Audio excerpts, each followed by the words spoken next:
Meanings of civilization. A civilization has a variety of meanings related to human society. The term comes from the Latin civis, meaning citizen or townsman.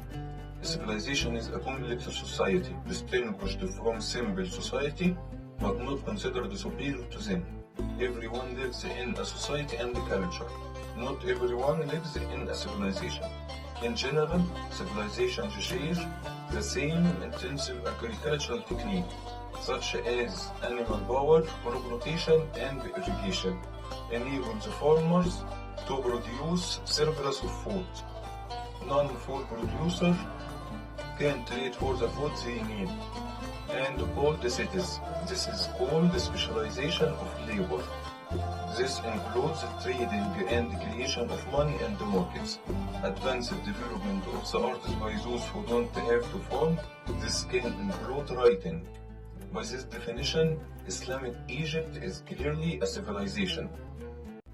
There are more than 100,000 mosques in Egypt, and the oldest mosque in Egypt is Mosque of Amr ibn al-As.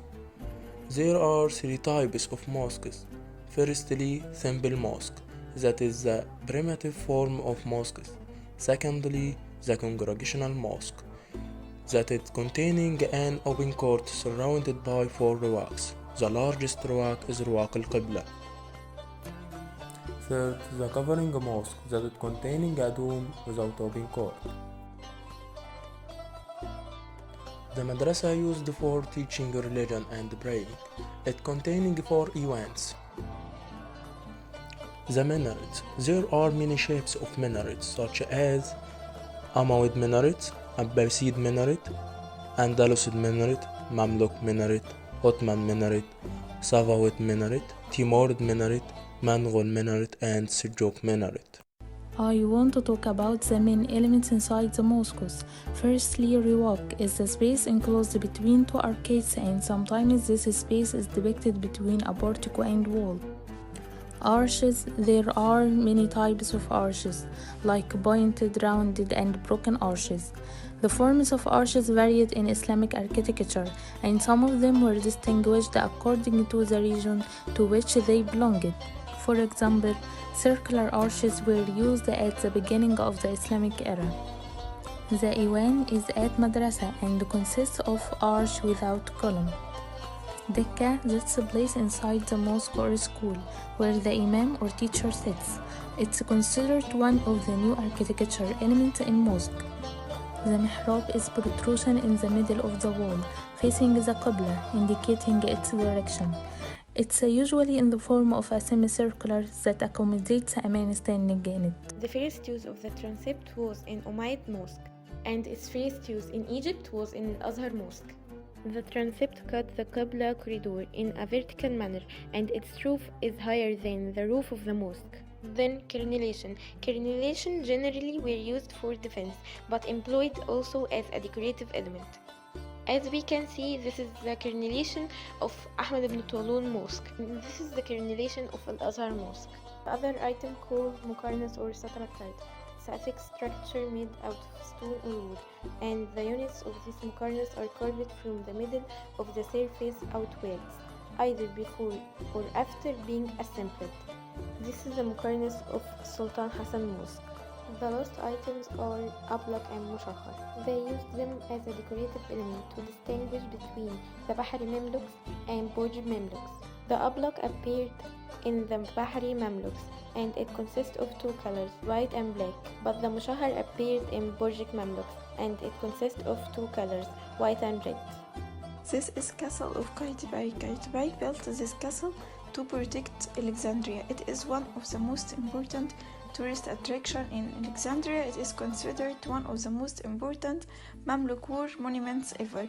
In Mamluk era, Sultan al-Ghuri interested it and increased its security and provided with weapons, while Ottomans they used this for protection. But the state weakened, the castle began to lose its strategic and military importance. When the French captain came to Egypt, Napoleon and his men seized the castle. But when Muhammad Ali of the rule of Egypt, he began update the castle. In 1889, the castle destroyed by British army. The castle is characterized by its square architecture. The tower of the castle is located in the northwestern side, consisting of the three floors in the shape of a square. It's made out of limestone. The entrance on the southwestern front in the form of two towers. Now we're gonna talk about castle of Salah ad-Din al-Ayyubi. Salah ad-Din al-Ayyubi began constructing this castle on top of Mount al-Mu'attam in 579 to 572 in a place known as a Dome of the Air. The castle containing Yusuf's well, it's 90 meters deep, of which 85 meters into the rock. The castle also includes 4 palaces. 2 of them were built during the reign of Muhammad Ali Pasha and other 2 palaces. The mosques of the castle. The castle has 3 main mosques, the oldest one, which is a mosque of Nasr Muhammad. The castle contains 3 museums, one of them El Jawhara Palace Museum of the castle. The castle contains 30 towers that make a protection for the castle soldiers and residents, called as المقطم, الصفا, العلوة, كركلان, الطرفة, المطار, المقوصر, الإمام, الرملة, الحداد, الصحراء والمربع. That's all about the castle. The civil architecture. The famous types of the civil architecture are houses and palaces. The beginning of the features of the Islamic art during the Umayyad period, and the houses and palaces developed in this time. The houses and palaces developed in Egypt during the Ptolemaic period, when Ahmad ibn Tulum built El Midan Palace in his capital Qata'a, which influenced by the Sasanian style of art. The palaces were divided into 2 types. The first type, royal palaces, and the second type, private palaces. The palaces are characterized by the Sirdab, which used for the escape and used by the Khalifa to reach the Harim chamber. The most famous palaces in Egypt: Abdin Palace, which was built by Khedive Ismail, Muhammad Ali Palace, Muntazah Palace. The famous palaces at Minya, Abdul Majid Pasha Palace. The main difference between house and the palace it represents in the architecture design. The palace consists of 2 parts: Al Salam Lak used by the men, Al Haram Lak used by the women. The house contains a large reception room with interlaced wooden screen. The men open to the outside and the women open to the inside.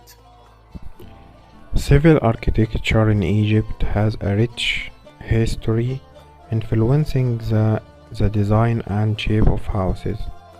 The first design elements: courtyard. Islamic house often feature a central courtyard called sahn or hosh. The second, mashrabiyya. Wooden screen known as a mashrabiyya as a common feature in Islamic architecture. This screen covers windows and balconies.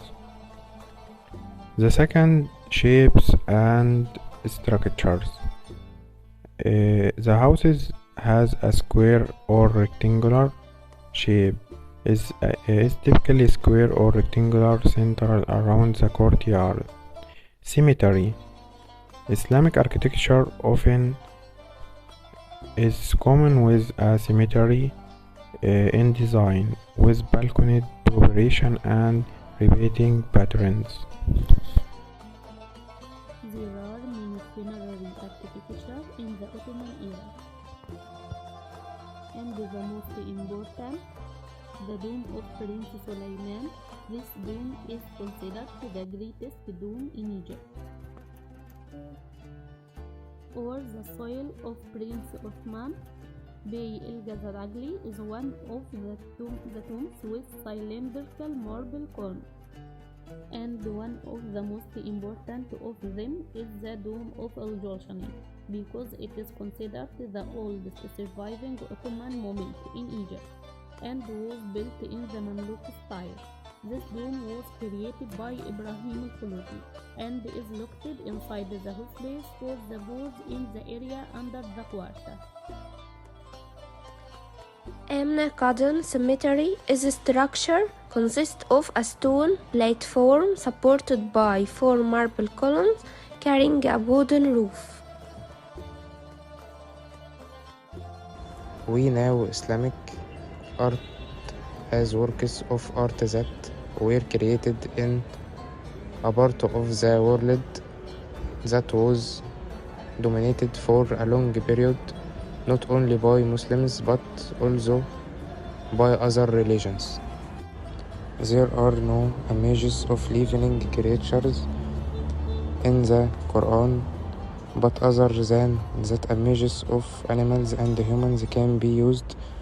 The reason for this is to avoid worshipping idols and replace them with the Gharif in the style of art schools.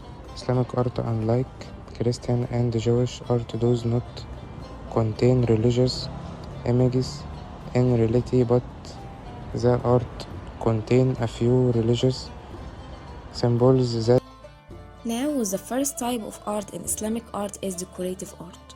Islamic decorative art is known for its intricate geometric patterns and arabesques and calligraphy. These elements are prominent in architecture, ceramics, and textiles and manuscripts. They are reflecting the habits of figurative art in Islamic traditions. Then the types of decorative art, geometric patterns, and it found in architecture, textiles, and manuscripts. The second type is arabesques, was found intricate and flowing designs and sometimes animals. The third type is calligraphy, the art of beautiful writing. The fourth type is illumination, adorned with colorful and intricate. The fifth type is metalwork, and its technique is casting, piercing, tracing, and engraving, and takfit. The sixth type is wooden work. Its technique is carving, piercing, joining, and inlaying. These various forms of decorative art in Islamic civilization reflect the rich cultural, religious, and artistic traditions that have evolved over centuries. And some photos show us the types of decorative art.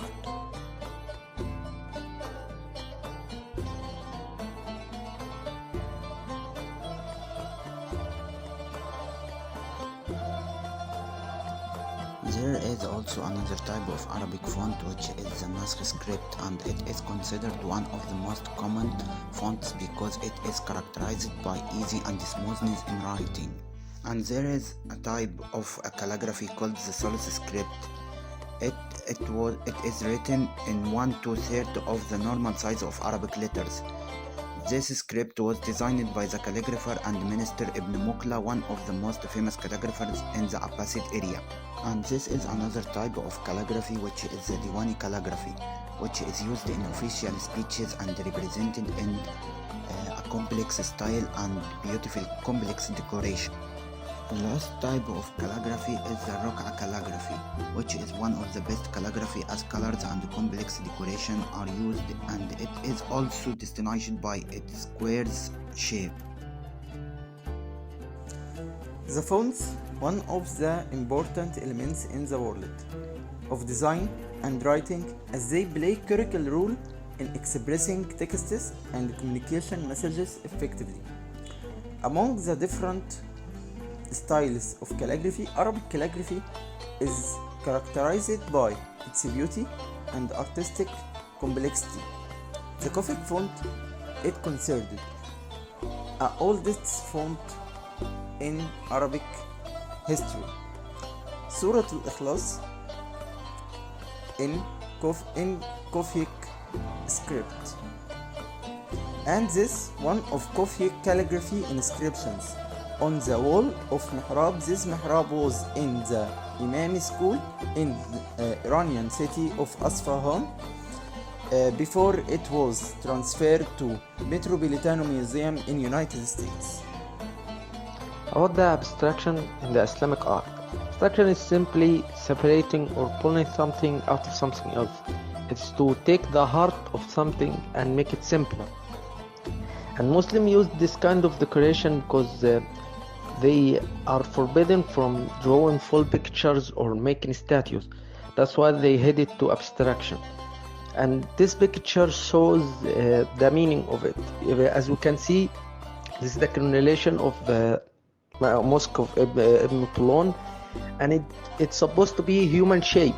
but we cannot see any fascias or any details of the body, but we can see something look like a human, something abstracted, something simple, and this is simply the meaning of the abstraction. What is the importance of abstraction in Islamic art? The importance of abstraction in Islamic art lies in the way that a Muslim artist can draw, decorate, express, and strip a floral, decorative unit, but in a way that is consistent with his faith and the teaching of religion, without the need for complete imitation, and complete representation, which helped the development of art. The other importance of abstraction in Islamic art is the enlightening role that abstraction played in Islamic art and its characteristics that were characterized by creativity and innovation. This was demonstrated by following the foundations of the abstraction of the plant element in its preservation of the essence, far from the details and their impact on representation and simulation. In the Islamic Art Museum, there are gifted pieces with features of Islamic art, such as the bronze statue of a lion. It dates back to the Fatimid period, the 12th century AD. It's used as a head fountain because it's curved and has holes and an open-mouthed spout. The candlestick of Sultan Qaitbay, it dates back to the Mamluk period, the 15th century AD. It features a tapered cylindrical base, long neck, and conical candle groove. Mosque lamp, made of middle classes in Minya in the name of Safiuddin Sheikh. The mosque lamp is decorated with variety of remarks in the phrases of the Quran. Maran Muhammad Jack. It is a bronze jack found in the top of Maran Muhammad, the last of the Umayyad caliphs. He was recently killed in the village of Abu Sir in Fayoum. The jack is 40 cm high and 27 in diameter and is located in the Islamic Museum in the Cairo. Realistic art. Islamic art in Egypt was known for its strong depiction of ornaments, geometric inscription, and Arabic calligraphy, as these elements were characterized by precision, fine details, and focus on architecture and decoration. Artwork in Islamic art typically demonstrates concepts of beauty and harmony through complex geometric decoration and elaborate carving representing flowers and plants. Famous Islamic artistic landmarks in Egypt include many mosques, madrasas, palaces, and temples that reflect ancient artistic design and decoration. For example, Sultan Hassan Mosque, the Rafa'i Mosque, and Al Azhar Mosque are considered outstanding examples of Islamic art in Egypt.